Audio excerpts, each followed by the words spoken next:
Good morning सभी को, good morning सभी को, राधे राधे सभी को, राधे राधे।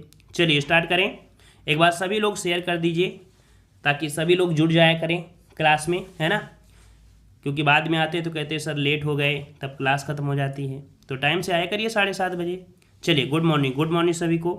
चलिए तो पहला प्रश्न आपसे पूछा गया है कि करुण रस का स्थायी भाव क्या होता है। करुण रस, करुण होगा तो शोक होगा, क्या होगा, करुण रस के स्थायी भाव क्या होता है, शोक होता है, जो कि सभी का जवाब बिल्कुल सही आ गया है। ऑप्शन आपका यहाँ पर बी हो जाएगा, शोक। नेक्स्ट क्वेश्चन है कि जिस छंद के पहले और तीसरे चरण में 13-13 और दूसरे और चौथे चरण में 11-11 मात्राएं होती हैं, वह छंद कौन सा होता है। तो देख लीजिएगा, यहाँ पर आपने पढ़ा कौन सा, जो आपका विषम आपका स्थान है वहाँ पर 13 और जो आपके सम स्थान है वहाँ पर आपका 11-11। तो आपका ये कौन सा होता है, ये होता है आपका दोहा छंद है। कौन सा है, दोहा छंद। वेरी गुड, ऑप्शन आपका बनेगा डी, यहाँ पर दोहा छंद जिसका जवाब है बिल्कुल राइट हो जाएगा। ठीक है। और दोहे का उल्टा क्या होता है, दोहे का उल्टा होता है सोरठा। याद रखिए, अगर क्वेश्चन पूछे कि दोहे का उल्टा क्या होता है तो आपका सोरठा होता है। उसमें से ये सिस्टम जो आपका होता है दूसरे चौथे वाला बिल्कुल आपका पलट जाता है, ये आप लोग जानते हैं। नेक्स्ट क्वेश्चन है, में स्थानीय भेदों के आधार पर कई बोलियां प्रचलित रहती हैं। मतलब यहाँ पर अगर खाली स्थान में क्या भर दें कि ये जो आपका नियम दिया है पूरा हो जाए, तो स्थानीय भेदों के आधार पर कई बोलियां प्रचलित होती हैं। यहाँ पर अगर आप भर देते हैं क्या, यहाँ पर भर दे विभाषा। विभाषा में स्थानीय भेदों के आधार पर कई बोलियां प्रचलित होती है। सिंपल सी बात समझिए कि एक बोली होती है जो एक छोटे से क्षेत्र में आपकी बोली आती है, यही और आपके बड़े क्षेत्र में हो जाए तो कह सकते हैं कई प्रकार की बोलियां होंगी, तब ये विभाषा आ जाएगी। तो विभाषा में क्या होती है, स्थानीय भेदों के आधार पर कई बोलियां प्रचलित रहती हैं। ऑप्शन आपका बी हो जाएगा, विभाषा। अगला क्वेश्चन आपका है कि पानी परात को हाथ छुओ नहीं, नैनन के जल सो पग धोए। ये बात आपने पढ़ी होगी हाई स्कूल में, आपने पढ़ा होगा 9th में, आपने पढ़ा होगा इंटर में, कहीं ना कहीं जरूर इस उदाहरण को पढ़ा होगा कि श्री कृष्ण भगवान जब सुदामा जी मिलने जाते हैं उनके दरबार पे, तो मतलब कह सकते हैं कि इतना ज़्यादा बढ़ा चढ़ा के बोल दिया है कि उनके आंसू से पैर धुल गए हैं। ऐसा तो हुआ नहीं है ना। मतलब कह सकते हैं कि यहाँ पर आपका जवाब कौन सा हो जाएगा, अलंकार पूछा है, रस नहीं पूछा। अगर रस पूछता तो यहाँ पर करुण रस होता है ना, लेकिन यहाँ पर पूछा है अलंकार, तो अलंकार कौन हो जाएगा, अलंकार हो जाएगा अतिशयोक्त अलंकार, क्योंकि यहाँ पर इतना बढ़ा चढ़ा कर बात किया है। समझ में आ गया होगा। ठीक है, पसंद आ रहा है तो भाई वीडियो को लाइक करते चलिए सब लोग। चलिए, व्यर्थ ना कर अभिमान, एक दिन मिट जाना है, व्यर्थ ना कर अभिमान, एक दिन मिट जाना है, राजा हो या रंक ना कोई बच पाना है, आया खाली हाथ हाथ खाली जाएगा, तजा ना जिसने लोभ सलील वह पछताएगा। ये पर आपसे पूछा है कि छंद कौन सा है, तो 5 में कौन सा होगा। तो यहाँ पर याद रखिए, यहाँ पर आपका जवाब जो बनेगा वो आपका कौन सा बनेगा, तो यहाँ पर हो जाएगा रोला।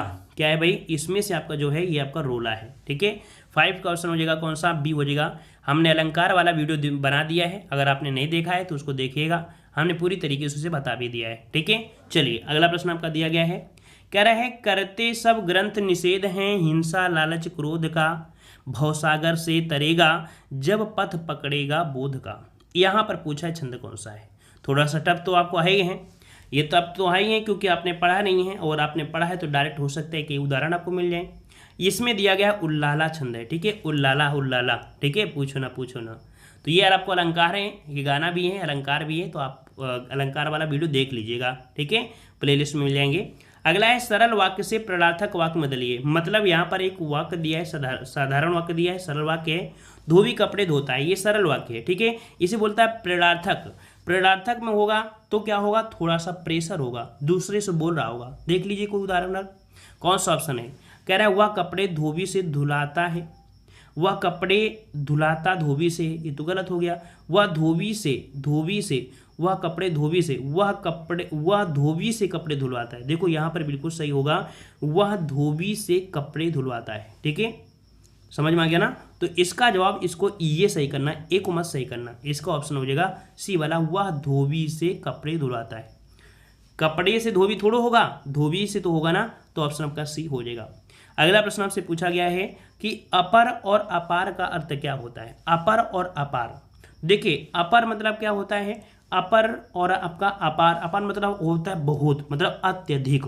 तो यहाँ पर आपका जवाब हो जाए कौन सा, अत्यधिक। तो आपको सब में लगा है, तो अपर मतलब क्या होता है, अपर मतलब होता है दूसरा। क्या होता है अपर मतलब दूसरा, तो इसका जवाब ये हो जाएगा दूसरा और आपका अत्यधिक हो जाएगा। ठीक है, चलिए अगला प्रश्न आपका है, कह रहा है मुक्तक शब्द का अर्थ क्या होता है। मुक्तक आपने छंद सुना होगा, छंद सुना होगा, मुक्तक छंद। तो डायरेक्ट यहाँ पर याद रखिए, इसका डायरेक्ट हम आंसर आपको बता दे रहे हैं कि मुक्तक का अर्थ क्या होता है, अपने आप में संपूर्ण अथवा अन्य निरपेक्ष वस्तु होना। अतः मुक्तक का विवाह विधा है जिसमें कथा का कोई विस्तार पूर्वापर संबंध नहीं होता है। प्रत्येक छंद अपने आप में पूर्णतः स्वतंत्र हो और आपका संपूर्ण अर्थ देने वाला हो, वहाँ पर आपका मुक्तक होता है। तो ये परिभाषा अगर आपने इसके पहले नहीं पढ़ा होगा, हो सकता है आपने नहीं पढ़ा हो ना, और हमने भी शायद ये पढ़ाया है, तो अभी आपको परिभाषा भी पता चल गया कि ये इसकी परिभाषा होती है मुक्तक की। क्लियर हो गया, स्क्रीनशॉट ले लीजिएगा। अगला क्वेश्चन दिया है, पास और पास का अर्थ क्या है। ऐसे क्वेश्चन आपके बहुत बनते हैं, इसका स्पेशल टॉपिक आपको मिल जाएगा। कह रहा पास और पास, देखिए पास, पास मतलब क्या कहेंगे, इसमें आप कहेंगे नज़दीक, यह तो कहेंगे नज़दीक, और ये पास मतलब होता है बंधन, ये पास मतलब होता है बंधन। तो भाई यहाँ पर पास और ये पास देखो, नज़दीक और आपका बंधन, तो ये है, तो ऑप्शन आपका डी हो जाएगा, नज़दीक और आपका बंधन हो जाएगा। क्लियर हुआ। अगला कह रहा है अतल और अतुल का अर्थ क्या होता है। देखिए अतल और अतुल, तो अतुल का आपने नाम सुना होगा। यहाँ पर देखो अतुल मतलब होता है, अतुल मतलब होता है अनुपमेय। क्या होता है, अनुपमेय। अब अनुपमेय तो इसमें भी दिया है, इसमें भी दिया है, लेकिन आपको एक पॉइंट दे रहा, गरा है, यहाँ पर गहरा है, तो अतल मतलब गहरा होता है, तो इसका ऑप्शन सी हो जाएगा, गहरा और आपका अनुपमेय हो जाएगा। ठीक है, काफ़ी अच्छा लेवल होता है, ठीक है, आपके एग्जाम का। चलिए, किस मुहावरे का वाक्य, यहाँ पर किस मुहावरे का वाक्य प्रयोग है। कह रहे ऐसे मासूम बन रहे हो जैसे दूध के धुले हो, क्या बोलेंगे, यही बोलते हो ना। कह रहे बहुत दूध के धुले नहीं हो, ऐसे ना बनो, है ना, तो ऑप्शन बी हो जाएगा, दूध के धुले। चलिए अगला प्रश्न आपका है, खोया और खोया का अर्थ क्या है। खोया और खोया, देखो खोया और खोया, एक खोया होता है कौन सा, जो बोलते हैं ना रसमलाई, बहुत चल रही है आजकल, है ना, बोले आजकल बहुत रसमलाई चल रही है, इसका मतलब मेवा मावा, ठीक है, मेवा मतलब मावा। और एक खोया होता है जो कह सकते हैं भूल गया हो, ठीक है, तो इसका ऑप्शन कौन सा हो जाएगा, यहाँ पर ऑप्शन आपका डी हो जाएगा। ठीक है, यहाँ पर ऑप्शन डी हो जाएगा, मावा और आपका भूल गया, ये आप शब्द आपका हो जाएगा। ठीक है, चलिए अगला प्रश्न आपका दिया गया है, कह रहा है अलंकार शब्द का आर्थिक जो शाब्दिक अर्थ है क्या है। अलंकार परिभाषा में डायरेक्ट आपको मिलेगा कि अलंकार का शाब्दिक अर्थ होता है गहना या आभूषण। तो आपका जवाब क्या हो जाएगा, आपका जवाब हो जाएगा ऑप्शन बी, गहना या आपका आभूषण। नेक्स्ट प्रश्न आपका है, 10वें और 11वें रस कौन से हैं।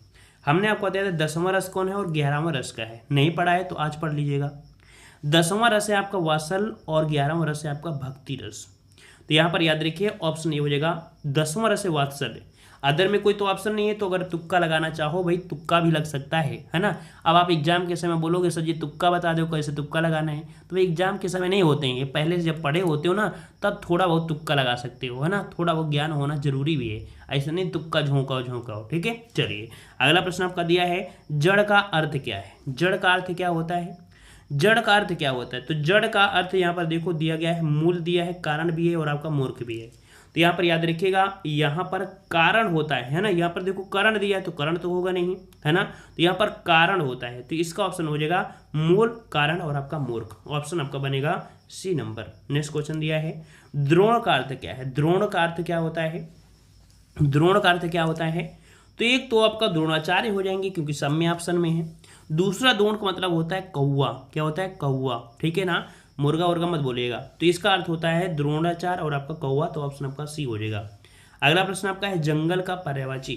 जंगल के पर्यायवाची आपने पढ़ा भी होगा, कानन विपिन, है ना, तो इसका जवाब कौन सा हो जाएगा, ऑप्शन सी बिल्कुल सही है, ऑप्शन सी हो जाएगा। ठीक है, अगला क्वेश्चन दिया है, चमक उठी सन 57 में वह तलवार पुरानी थी, बुंदेलो हर बोलों के मुख हमने सुनी कहानी थी, खूब लड़ी मर्दानी वह तो झांसी वाली रानी थी। यहाँ पर पूछा है रस कौन सा है।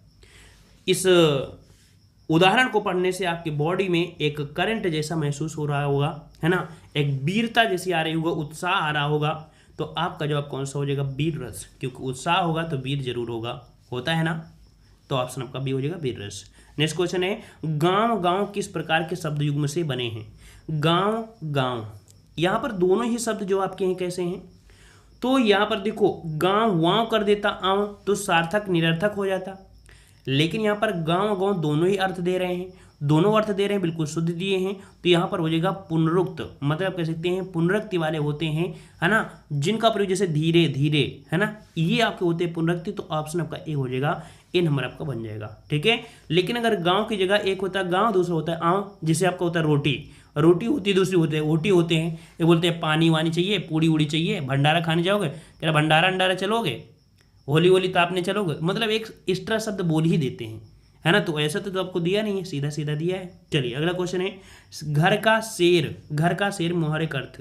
घर का शेर जो होता है क्या होता है, घर पर पला हुआ शेर, घर पर बाल दिखाना, घर पर बल दिखाना होता है, घर पर बल दिखाना, है ना। तो यहाँ पर ऑप्शन हो जाएगा कौन सा आपका, सी हो जाएगा, घर का शेर। देखते हो कभी को बोलते हैं ना अपने गली का कुत्ता भी शेर होता है, मतलब अपने घर के आसपास का तो बोलते हैं बहुत बलशाली है, लेकिन बाहर तो भैया पूंछ हिला के भगाए, है ना। तो ऑप्शन आपका हो जाएगा सी, घर पर बल दिखाना। अगला है अनेक का विलोम क्या है, अनेक। जब अनेक होंगे तो उनको भैया आप क्या करोगे, उनको यही करोगे कि इसको विलोम जब बनाओगे तो बोलोगे क्या हो जाएगा, एक हो जाएगा। एक का अनेक है तो बोलोगे कि और कुछ बोल दोगे, यही बोलोगे, ऑप्शन आपका सी। अगला है पल्लवन का अर्थ क्या है, पल्लवन का अर्थ क्या होता है, हमने आपको यहाँ पर बताया भी है, और यहाँ पर याद रखिए पल्लवन। अब ये मत सोचना कि पल्लवन जो आपको हो गया पत्ते अत्ते जड़ना, नहीं, हमने पत्र लेखन में आपको पढ़ाया था पल्लवन, जिसमें से आप कह सकते हैं कि जो अलंकार इनका यूज नहीं करते हैं, है ना। तो ऑप्शन आपका हो जाएगा बी, विस्तारण होता है, पल्लवन का अर्थ होता है विस्तारण, ऑप्शन आपका बी। अगला क्वेश्चन है कि वह तो एकलव्य है, गुरु के लिए कुछ भी कर सकता है। इस जो वाक्य है, इस वाक्य को व्यक्तिवाचक संज्ञा में बदलना है, किस में बदलना है, व्यक्तिवाचक में बदलना है। व्यक्तिवाचक मतलब कह सकते हैं सिंगल पर्सन होगा, मतलब सिर्फ एक ही आपकी वस्तु होगी, है ना। तो यहाँ पर 24 में देखिए भाई, 24 में कौन सा आपका किया जाए, कह रहा है एकलव्य गुरुजनों, गुरुजनों दिया है तो गुरुजनों तो होगा नहीं, फिर दिया है एकलव्य गुरु के लिए कुछ भी कर सकता था। देखो पर्सनल एक की ही बात हुई है, एकलव्य गुरु के लिए कुछ भी कर सकता था, ठीक है। तो ऑप्शन आपके यहाँ पर बी आपका सही हो जाएगा। अब सोचो कि और भी ऑप्शन है, देख लेते हैं। वह तो एकलव्य है, गुरु के लिए कुछ भी नहीं कर सकता, नहीं तो हो ही नहीं सकता है। यह तो एकलव्य है, गुरु के लिए कुछ भी कर सकता है, यह तो एकलव्य है। लेकिन इसमें देखो भाई साहब, देखो कि सेंटेंस थोड़ा सा घुमा फिर आ रहा है, लेकिन ये बिल्कुल आपका सही हो जाएगा व्यक्तिवाचक संज्ञा में, ठीक है। चलिए, क्योंकि आजकल एकलव्य बहुत हो जाते हैं, है ना, लेकिन वास्तविकता एकलव्य वही थे जो पर्सनल बात की गई थी, ठीक है। क्योंकि यहाँ पर था दे दिया है तो था से पता चल गया है कि ये सिंगल आपको दिया गया है। अगला क्वेश्चन है कि गिरधर का सामसिक विग्रह क्या होगा। गिरधर, गिरधर किसे कहते हैं, गिरि को धारण करने वाला, गिरि को धारण। देखो भाई बंसी नहीं है, मुरली नहीं है, पीताम्बर नहीं है, अब सोचो कि बोला तो उन्हीं को जाता है, लेकिन भैया जो जरूरी है वही तो बोलोगे ना, कि एक्स्ट्रा बोलते रहोगे। तो गिरि को धारण करने वाला होता अर्थात कृष्ण भगवान, ऑप्शन आपका यहाँ पर सी हो जाएगा, ठीक है। अगला क्वेश्चन है अपना पराया का सामसिक विग्रह क्या होगा। अपना पराया, अपना पराया, तो अपना और पराया, बस और ही तो जोड़ना है आपको, और ही जोड़ना है, ऑप्शन हो जाएगा और, ठीक है, मतलब अपना और पराया ए नंबर हो जाएगा। अगला क्वेश्चन है स्त्री पुरुष किस प्रकार के शब्द युग्म से बने हैं। स्त्री पुरुष, स्त्री पुरुष जो आपके हैं ये किस प्रकार के शब्द हैं। यहाँ पर देखो, यहाँ पर अगर आप देखेंगे तो आपका जवाब क्या बनेगा, यहाँ पर बोलोगे कि द्वंद्व समास है, द्वंद्व समास हो जाएगा ना, स्त्री पुरुष, लड़का लड़की, है ना। तो यहाँ पर जो आपके हैं कैसे हैं, ये आपकी विपरीतार्थक आपके हैं।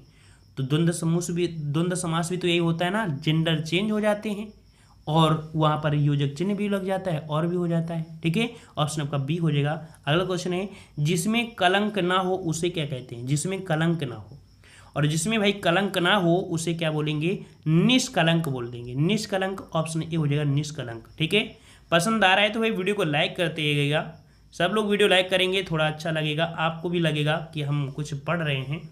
और हमने बताया फ्री शिक्षा नहीं लेना चाहिए, लेकिन कोई बात नहीं, अब ऑनलाइन टीचर है तो आप लोगों के लिए टीचर कहाँ लग रहे होंगे ना, आप लोगों को तो वैसे ऐसे लग रहा होगा, लेकिन आपका मन क्या कह रहा होगा कि हम तो पढ़ रहे हैं सर से, है ना।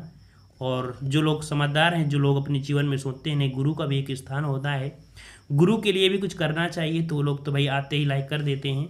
और कुछ लोग सोचते हैं कि क्या मतलब यार, पढ़ लिया मिल गया है फ्री तो पढ़ लिया, तो भाई उन लोगों के लिए कोई जोर जबरदस्ती नहीं कर सकते हैं, लेकिन फिर भी एक शिष्य जो होता है कुछ करने के लिए ज़रूर कुछ करता है, ठीक है।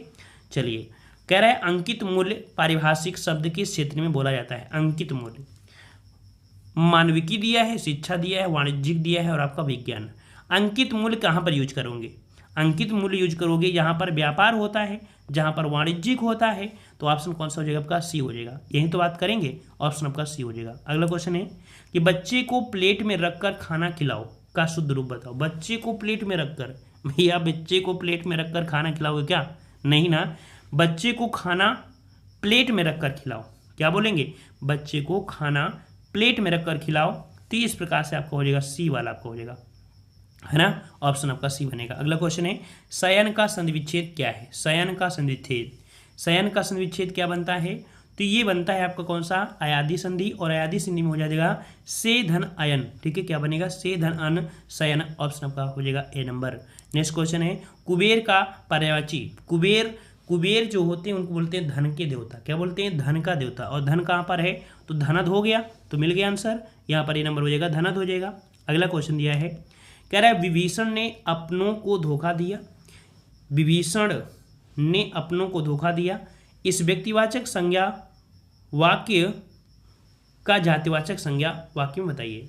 मतलब देखो, विभीषण सिंगल पर्सन पहले की बात हो रही है, मतलब वो अभी विभीषण, ठीक है ना, व्यक्तिवाचक संज्ञा है। अब इनको जातिवाचक बताइए। जातिवाचक मतलब होता है बहुत आपके विभीषण हो जाएंगे, बहुत विभीषण हो जाएंगे। बहुत विभीषण की अगर बात करते हैं तो देख लीजिए कहाँ पर बहुत विभीषण हो रहे हैं। वह तो धोखेबाज निकला, अपनों को ही धोखा दे गया। वह तो विभीषण निकला, अपनों को ही धोखा दे गया। वह तो अजीब तो बोलेंगे नहीं, निभीषण बोलेंगे नहीं। तो यहाँ पर आपका जवाब कौन हो जाएगा? वह तो विभीषण निकला, अपनों को ही धोखा दे गया। ठीक है, इसका ऑप्शन बी आपका यहाँ पर सही हो जाएगा। ठीक है, चलिए अगला प्रश्न आपका दिया गया है, कह रहा है गूंगे का गुड़ मोहरे का क्या अर्थ है? गूंगे का गुड़, भैया जो गूंगा होगा वो कुछ बता पाएगा क्या? वो तो अपने मन ही मन समझ पाएगा। तो यहाँ पर कह सकते हैं कि वो उसका वर्णन अपने अंदर ही कर सकते हैं। मतलब कह सकते हैं कि अवर्णीय सुख, मतलब बिना बोले ही सुख वो प्राप्त होगा। तो ऑप्शन आपका डी हो जाएगा, अवर्णीय सुख हो जाएगा। अगला है पवन का संधिविच्छेद। फिर से आपकी अयादी संधि मिल गई। पवन धन आपका दिया है, तो आपका जवाब क्या हो जाएगा? पोधनन। क्या बनेगा? पोधनन, ऑप्शन ए हो जाएगा, पोधनन बनेगा। नेक्स्ट क्वेश्चन दिया है, जनता कौन है इस बात को? जनता कौन है इस बात को का शुद्ध रूप, मतलब कह सकते हैं इसका शुद्ध बताइए। जनता कौन है इस बात की? तो यहाँ पर आप बोलते क्या हैं? आप बोलेंगे, क्या बोलेंगे कि यह बात को कौन जानता है? इस बातों को कौन जानता है? इस बात को कौन जानता है? इस बात को कौन जानता है? देखिए, इस बात को कौन जानता है? कौन जानता है इस बात को देखो एक ही बात है ना, तो यहाँ पर आपका जवाब डी, इस बात को कौन जानता है। ठीक है, ऑप्शन आपको बनेगा डी हो जाएगा। ठीक है, चलिए अगला प्रश्न आपका है। देखो अब आप सोचो यह बात दोगे तो भाई यहाँ पर इसको भी देखना पड़ेगा ना, इसका आंसर आपका डी हो जाएगा। अगला क्वेश्चन है, अवशोषण परिभाषिक शब्द किस क्षेत्र में बोला जाता है? अवशोषण जो किया जाता है किस में होगा? तो अवशोषण बोल देते हैं, कोई चीज़ है उसका अवशोषण किया जा रहा है, किसमें? केमिस्ट्री में, विज्ञान में। ठीक है, अवशोषण, ये अवशोषण विज्ञान में होता है। ऑप्शन कौन जाएगा आपका? सी हो जाएगा, विज्ञान। ठीक है, मान लीजिए आप ये अवशोषण बोल लीजिए कि उसका अवशोषण किया जा रहा है किसी व्यक्ति का, ये अवशोषण किसी भी प्रकार से यूज किया जा सकता है। तो यहाँ पर आपका हो जाएगा सी नंबर, अवशोषण। ठीक है, पीने की इच्छा को क्या बोलते हैं? पीने की इच्छा जो होती है उसे क्या बोलते हैं? चलिए 38 का जवाब दीजिए। पीने की इच्छा, पिपासा होता है, पिपासु होता है कि प्यासा होता है? क्या होता है? पिपासा, ऑप्शन बी पिपासा बन जाएगा, बी नंबर। अगला दिया गया है, जली कटी सुनाना मोहरे का क्या अर्थ है? जली कटी सुनाना मोहरे का क्या अर्थ है? 39 नंबर। चलिए, जली कटी सुनाना मोहरे का अर्थ क्या हो जाएगा? जली कटी जो होता है तो ये बोलते हैं कड़ी और कड़वी बातें कहना, खरी खोटी। जली कटी सुनाना मतलब आपका होता है कौन सा? भाई यही दे दिया है, इसे चाहे खरी खोटी बोलो चाहे जली कटी बोलो, बात तो वही है। मतलब हो जाएगा कड़ी कड़वी बातें कहना, बहुत कड़वी बातें कहना, है ना। तो ऑप्शन आपका हो जाएगा बी, इसका बनेगा कड़ी और कड़वी बातें कहना, वही होता है खरी खोटी सुनाना या जली कटी सुनाना। ऑप्शन आपका बी हो जाएगा। अगला है, अजवै को खड़ी में क्या कहते हैं? लो भैया, अजवै को खड़ी बोली में क्या कहते हैं? देख लीजिएगा, ऐसे प्रश्नों की स्क्रीनशॉट लेते रहिएगा, क्योंकि हो सकता है कि ऐसे प्रश्न आपको ना हम ही पढ़ाएंगे, इस तरह आपको प्रैक्टिस सेट में ही आपको मिल सकते हैं। ठीक है ना। देखिए यहाँ पर दिया गया है, अजवे को आज जो बोलते हैं वो आपको हिंदी खड़ी बोली में क्या बोलते हैं? आज ही बोलते हैं। क्या बोलते हैं? आज ही। नेक्स्ट क्वेश्चन दिया गया है कि अतिरिक्त अनुदान पारिभाषिक शब्द किस क्षेत्र में बोला जाता है? अतिरिक्त अनुदान पारिभाषिक शब्द में परिभाषिक शब्द किस क्षेत्र में आता है? अतिरिक्त अनुदान करिए। ये जो अतिरिक्त अनुदान जो शब्द होता है किस में होता है? वाणिज्यिक में ही मिलेगा। ठीक है, ऑप्शन आपका 41 का बी हो जाएगा। अगला क्वेश्चन है यद्यप का संधि विच्छेद बताइए। यद्यपि, तो यद्यप में हमने बताया था जैसे आपका इसमें दाब को हो गया, यण संधि हो गई कि नहीं हो गई? यण संधि हो गई। अब यहाँ पर बनेगा क्या? इसका बनेगा यदि धन अपि। यदि धन अपि कौन सा लिखा है? यहाँ पर ए नंबर हो जाएगा, यदि धन अपि हो जाएगा ए नंबर। नेक्स्ट क्वेश्चन है अस्त्र का विलोम। अस्त्र है और अस्त्र का विलोम क्या कहेंगे? अस्त्र का विलोम शस्त्र हो जाएगा। अस्त्र का विलोम शस्त्र हो जाएगा, सी नंबर आपका राइट हो जाएगा। दौड़ता है बच्चा का शुद्ध रूप। दौड़ता है बच्चा, ये तो सरासर गलत है। बच्चा दौड़ता है, क्या बोलते हैं? बच्चा दौड़ता है। तो भाई बच्चा यहाँ पर देखो दौड़त है, देखो यहाँ पर क्या दौड़त है, यहाँ पर बच्च दिया है, तो ऑप्शन आपका ए हो जाएगा, बच्चा दौड़ता है, ए नंबर आपका हो जाएगा। ठीक है, अगला है कि अवसर को खड़ी बोली में क्या कहते हैं? अवसर को खड़ी बोली में क्या बोलते हैं? तो थोड़ा थोड़ा आपको पता चल रहा होगा। अवसर, अवसर मतलब होता है अवसर। क्या होता है? अवसर। ये अवसर दोबारा नहीं आएगा, मतलब ऑप्शन आपका डी अवसर हो जाएगा। अगला है निषेधवाचक से प्रश्नवाचक बताइए। मतलब निगेटिव दिया है, इसको प्रश्नवाचक में आपको करना है। तो प्रश्नवाचक में सभी तो ऑप्शन आप मतलब यहाँ पर जो दिए हैं प्रश्नवाचक तो सभी में लिखे हैं, लेकिन फिर भी यहाँ पर प्रयास करिए कौन सा आपका दिया गया है। चलिए देख लेते हैं। कह रहा आपसे यहाँ पर निषेधवाचक से प्रश्नवाचक वाक्य में बदलना है। लड़की स्कूल नहीं जाती है। चलिए, तो क्या लड़की स्कूल जाती है? क्या लड़की स्कूल जाती है? देखो नहीं शब्द तो होगा ही नहीं, है ना। इसमें अगर क्या नहीं लगा है, इसमें नहीं है, तो भाई ये नहीं है, तो इसका मतलब है 46 का ऑप्शन आपका सही हो गया, जो कि आ चुका है डी नंबर। क्या लड़की स्कूल जाती है? ऑप्शन डी हो जाएगा। गद्यांश दिया है, गद्यांश को हम लोग यहाँ पर स्किप कर देते हैं। बस यहाँ पर धर्म के बारे में दिया गया है। धर्म को आसानी से आप यहाँ पर कह सकते हो, इसको बिना पढ़े ही जवाब दे सकते हैं, क्योंकि धर्म के बारे में है और आप लोग कहीं ना कहीं धर्म को आप जानते भी होंगे, है ना। चलिए अगला क्वेश्चन आपका दिया है सार लेखन करते समय किस बात का ध्यान रखें? सार लेखन, जब भी आप लेखन या लेखन करते हैं, देखो पत्र लेखन से कम 3 से 4 क्वेश्चन आपको मिलने हैं। ठीक है, पत्र लेखन पढ़ लीजिएगा। तो सार लेखन करते समय किस बात का ध्यान रखें? तो उसमें से सबसे पहली बात आती है क्या कि आप यहाँ पर देखो व्यास शैली का प्रयोग करें या ना करें। तो याद रखें ना करें, व्यास शैली जो होती है इसका प्रयोग ना करें। ठीक है, यहाँ पर ऑप्शन आपका बी हो जाएगा, व्यास शैली का प्रयोग ना करें। ठीक है, चलिए अगला क्वेश्चन है कि सार लेखन करते समय बचें। किससे बचना चाहिए? तो बचना चाहिए शब्द जाल से। ठीक है, बहुत ढेर सारे शब्द नहीं लिखना चाहिए, मेन शब्द पकड़ो और वहीं पर लिख दो। ठीक है, अब यहाँ पर शब्दों का जंजाल बिछा दोगे तो कोई मतलब नहीं रहेगा, कोई पढ़ेगा भी नहीं। ठीक है ना। अगला क्वेश्चन आपका है उधर गरजती सिंधु लहरियां कुटिल काल के जालों सी रही फेन उगलती फन फैलाए ब्यालों से। यहाँ पर पूछा है कौन सा रस है? तो उधर गरजती सिंधु लहरियां कुटिल काल के जालों से, अच्छा, चली रही फेन उगलती फन फैलाए ब्यालों से, मतलब एक ऐसी दशा का वर्णन किया है जिसमें से कह सकते हैं बहुत ही डर लग रहा है ना। बोलते हैं कि जैसे एक नाग है, मान लो जैसे मान लो एक बात हो रही है, जैसे गंगा जी हैं या कोई नदी है, इतनी तेज लहरें आ रही हैं जिससे बिल्कुल ऐसा लग रहा है कि पूरी तरीके से समाप्त हो जाएगा। तो वही चीज़ आपका दिया है, इसमें भयानक हो जाएगा, डर रूपी आपका है, ऑप्शन सी हो जाएगा भयानक रस। नेक्स्ट क्वेश्चन है मुहावरे का नाम बताइए। यहाँ पर मुहावरे का नाम बताना है। कह रहा है कौन सा कह रहा है आपसे? कह रहा है तुमने अभी केवल साक्षात्कार किया है, नौकरी मिली भी नहीं है। तो ये तो एक नॉर्मल शब्द है ना। तुमने अभी केवल साक्षात्कार दिया है, नौकरी मिली भी नहीं है, और दिमाग आसमान पर चढ़ गया। दिन में तारे नजर आने लगे, दिन में तारे बोलेंगे नहीं, इसको बोलेंगे दिमाग आसमान पर चढ़ गया है। ठीक है, तो यहाँ पर ऑप्शन कौन सा हो जाएगा? बी हो जाएगा। इसको अगर मुहावरा पूरा करोगे, तुमने अभी केवल साक्षात्कार दिया है, नौकरी मिली नहीं है, तो यहाँ पर देखो आपका हो जाएगा बी नंबर, है ना।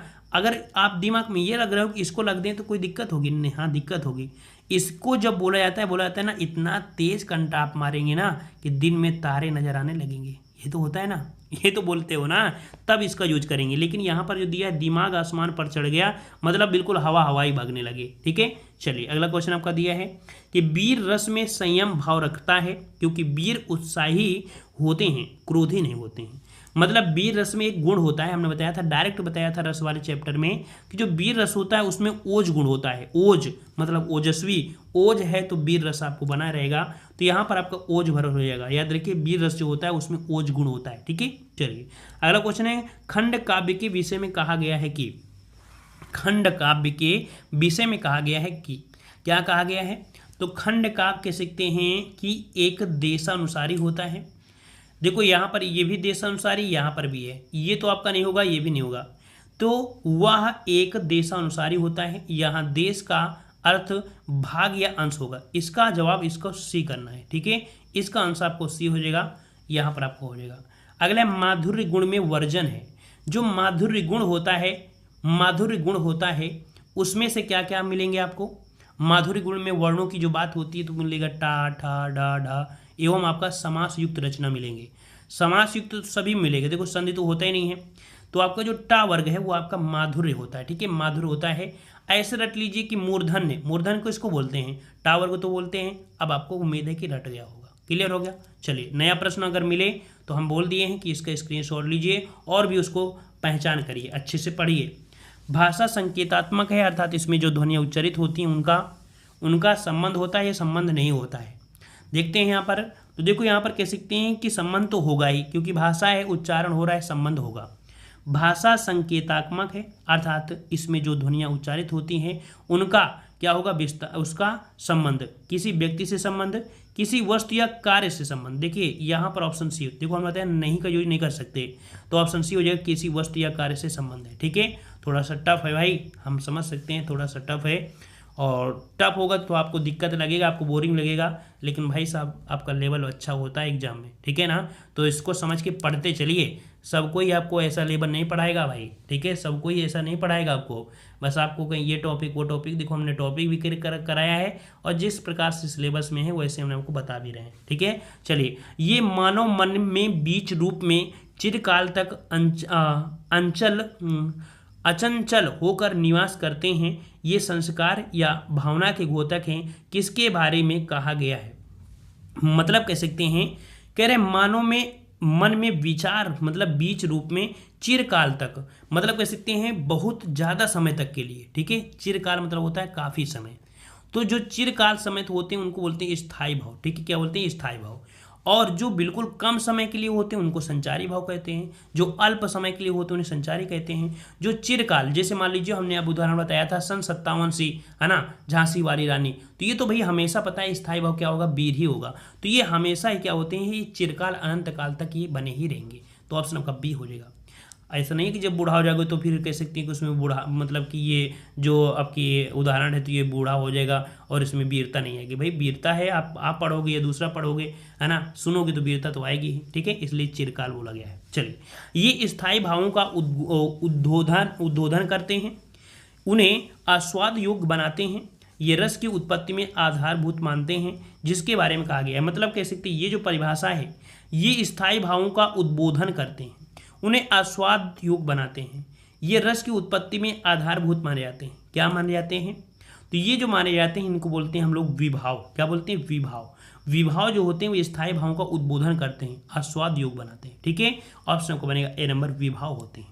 अगला है सीधा अर्थ बोध कराती है। सीधा अर्थ बोध कराती है, सीधा अर्थ बोध कराती है अविधा शब्द शक्ति। क्या होती है, अविधा शब्द शक्ति होती है। 62 का ऑप्शन आपका बनेगा यहाँ पर सी नंबर, अविधा शब्द शक्ति हो जाएगा, ठीक है। चलिए, अगला है शब्दों का अर्थ ग्रहण कराने वाली, जो आपकी है वो आपकी कौन सी है, शब्दों का अर्थ ग्रहण कराने वाली शब्द शक्तियाँ हैं या रीतियाँ बोलेंगे, अलंकार या काव्य गुण। तो आप जवाब क्या देंगे, आप जवाब देंगे कि शब्दों का अर्थ ग्रहण कराने वाली शब्द शक्तियाँ हैं, ठीक है, यहाँ पर आपका ए हो जाएगा। अगला क्वेश्चन है, भाषा एक पद्धति है, यानी एक सुसंबद्ध और सुव्यवस्थित योजना या संगठन है, जिसमें आदि व्यवस्थित रूप से आ सकते हैं। तो याद रखिए, भाषा संबद्धित में क्या क्या आ सकता है, भाषा पद्धति में आपको मिल सकता है, क्या मिलेगा आपको, कर्ता मिलेगा, कर मिलेगा और क्रिया। याद रखिए ये चीज़ आपको होनी जरूरी है। कोई भी सुव्यवस्थित योजना बनाएंगे तो कोई भी आपका सेंटेंस बनाते हैं तो आपको कर्ता कर्म क्रिया के हिसाब से ही आपको भगना पड़ेगा, ये व्यवस्थित रूप होता है। ऑप्शन आपका सी हो जाएगा। अगला क्वेश्चन है, निम्नलिखित में से कौन सा शब्द पानी का भी अर्थ देता है। पानी का अर्थ क्या क्या होता है, पानी का अर्थ हमने चमक बताया था, प्रतिष्ठा भी बताया था, और एक पानी का अर्थ यहाँ पर कौन सा हो जाएगा आपका, वन भी होता है। क्या होता है, वन भी होता है, तो ऑप्शन आपका बी हो जाएगा। अगला क्वेश्चन है, निम्नलिखित बोलियों में से कौन सी उत्तर प्रदेश में समानता नहीं बोली जाती है। उत्तर प्रदेश में समानता नहीं बोली जाती है, अवधी है, मैथिली है, ब्रज है और आपकी खड़ी बोली। बताइए कौन सी नहीं है, कौन सी नहीं है, जल्दी से बताइए। तो देखो आपकी अवधि भी है, ब्रज भी है, खड़ी बोली है, लेकिन मैथिली मैथिली नहीं होगी। ठीक है, तो ऑप्शन आपका यहाँ पर सी हो जाएगा। अगला क्वेश्चन है अघोष वर्ण कौन सा है। अब आप बात आई है अघोष वर्ण, तो अघोष वर्ण होते क्या हैं, किसी भी वर्ग में जो आपका पहला और दूसरा वर्ण होते हैं। ठीक है ना, तो यहाँ पर देख लीजिए अघोष वर्ण कौन सा हो जाएगा 67 में। 67 में जो आपका देखो जो स्वर होते हैं टोटल, ये तो आपके सघोष में हो ही जाते हैं, सघोष में हो ही जाते हैं। ठीक है ना, और जो आपके होते हैं कौन से आपके, हाँ जो आपके होते हैं कौन से होते हैं आपके उस व्यंजन में जो आपका होता है कौन सा आपका, यहाँ पर देखो उस व्यंजन होते हैं आपके कौन होते हैं, एक ये सा होता है, एक ये सा होता है, और एक होता है कौन सा आपका सा, एक ये सा। ये तीन सा जो होते हैं ये भी आपके होते हैं। ठीक है, होते हैं कि नहीं होते। तो इसका मतलब है कि यहाँ पर आपका डी हो जाएगा, क्योंकि ये जो आपका आएगा वो किस में हो जाएगा, आपकी किस में हो जाएगा, घोष में हो जाएगा, घोष में हो जाएगा। तो इसका ऑप्शन आपका डी हो जाएगा। ठीक है, चलिए अगला क्वेश्चन आपका दिया है, कह रहा आपसे कि मंदिर और मंदुरा शब्द युग्म क्या है। मंदिर और मंदिरा होता है, उसे मंदिरा होता है ना, मंदिरा होता है, आपने पढ़ा भी होगा और हमने पढ़ाया भी है ना। तो यहाँ पर देखो मंदिर मतलब होता है देवालय और मंदिरा मतलब होता है अश्वशाला। तो ऑप्शन आपका बनेगा यहाँ पर डी नंबर। अगला क्वेश्चन है कि लड़का जल्दी से लपक कर पहुंचा, वाक्य में जल्दी से पद का कौन सा भेद है। जल्दी से हम लोग क्या बोलेंगे, योजक, क्रिया विशेषण या सर्वनाम। यहाँ पर आपका जवाब हो जाएगा कौन सा, तो यहाँ पर हो जाएगा जल्दी मतलब क्रिया हो रही कि नहीं हो रही, क्रिया हो रही, इसका मतलब है हम लोग कह सकते हैं क्रिया विशेषण, ऑप्शन बी हो जाएगा। अगला है मैंने रमेश से पत्र लिखवाया। इस वाक्य में लिखवाया कौन से प्रकार की क्रिया है। लिखवाया देखो यहाँ पर कह सकते हैं कौन सा है प्रेरणार्थक। वेरी गुड, यहाँ पर प्रेरणार्थक क्रिया है, क्योंकि लिखवाना है तो ऑप्शन सी हो जाएगा प्रेरणार्थक क्रिया। नेक्स्ट क्वेश्चन है जातिवाचक संज्ञा बताइए। जाति में बहुत लोग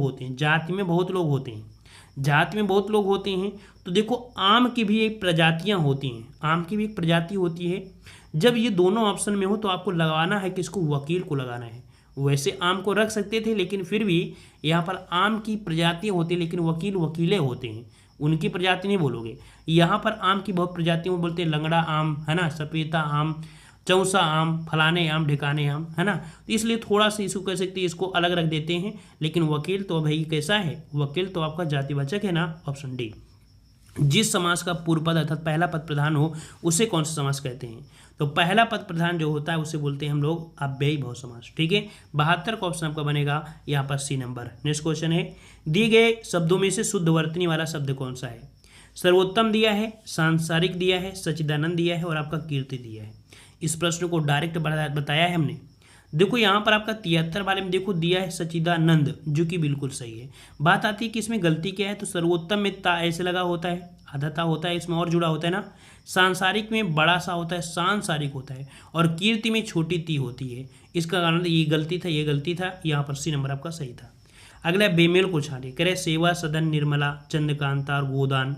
तो आपको पता है कि ये खत्री की है, चंद्रकांत ये खत्री की है, तो ये जब खत्री की है तो सेवा सदन निर्मला गोदान, यहाँ पर सेवा सदन निर्मला चंद्रकांता और गोदान। देखो 74 में जवाब कौन सा मिल गया है, 74 आपका सी हो जाएगा, इसका हो जाएगा ना, ऑप्शन आपका सी बेमाल हो जाएगा, इनका नहीं है। ठीक है, अगला क्वेश्चन आपका दिया है निम्नलिखित शब्द में से प्रयुक्त शब्द के लिए सही विकल्प। मच्छरदानी जो प्रयोग हुआ है इसमें से पूछा गया है कौन सा, पूछा गया प्रत्यय बताइए। मच्छरदानी में प्रयुक्त जो आपका प्रत्यय है वो आपका कौन सा हो जाएगा। चलिए मच्छरदानी, मच्छरदानी, तो आपका जवाब कौन हो जाएगा, दानी शब्द तो बनेगा। तो यहाँ पर आपका जवाब हो जाएगा डी नंबर दानी। नेक्स्ट क्वेश्चन है निम्नलिखित शब्द में प्रयुक्त सही उपसर्ग का चयन करना है। चलिए यहाँ पर बताइए उत्कर्ण में उपसर्ग कौन सा है, उत्कर्ण में उपसर्ग कौन सा है। यहाँ पर आपका जवाब कौन सा हो जाएगा, तोड़ दीजिए इसे जल्दी से, तोड़ेंगे तो आपका उत धन कर्ण, क्योंकि कर्ण इसमें शुद्ध निकलेगा तो उत शब्द जो निकलेगा ये उपसर्ग हो जाएगा। तो ऑप्शन आपका बनेगा ए नंबर। नेक्स्ट क्वेश्चन दिया है ग्रस्त का विलोम शब्द क्या है। ग्रस्त मतलब बहुबीजी हो, इसका मतलब थोड़ा सत्तारा ले लो, आराम ले लो, है ना। तो यहाँ पर आपका हो जाएगा मुक्त, मतलब फ्री हो जाएगी, ऑप्शन बी हो जाएगा मुक्त। अगला है निम्नलिखित में से मदिरा का पर्यायवाची कौन सा नहीं है। बताइए भाई मदिरा का पर्यायवाची कौन सा नहीं है।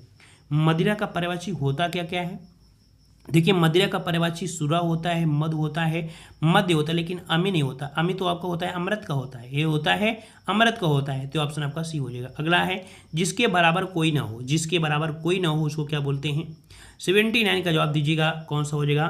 तो यहाँ पर याद रखिएगा, यहाँ पर 79 का जवाब आज आपको देना है। ठीक है, बहुत ईजी क्वेश्चन है, बहुत ईजी क्वेश्चन है, बहुत ईजी क्वेश्चन है। अगला है निम्नलिखित विकल्पों में से अनेकार्थक शब्द का चयन करना। मतलब ऐसा कौन सा शब्द है जिसके अनेक अर्थ बन सकते हैं?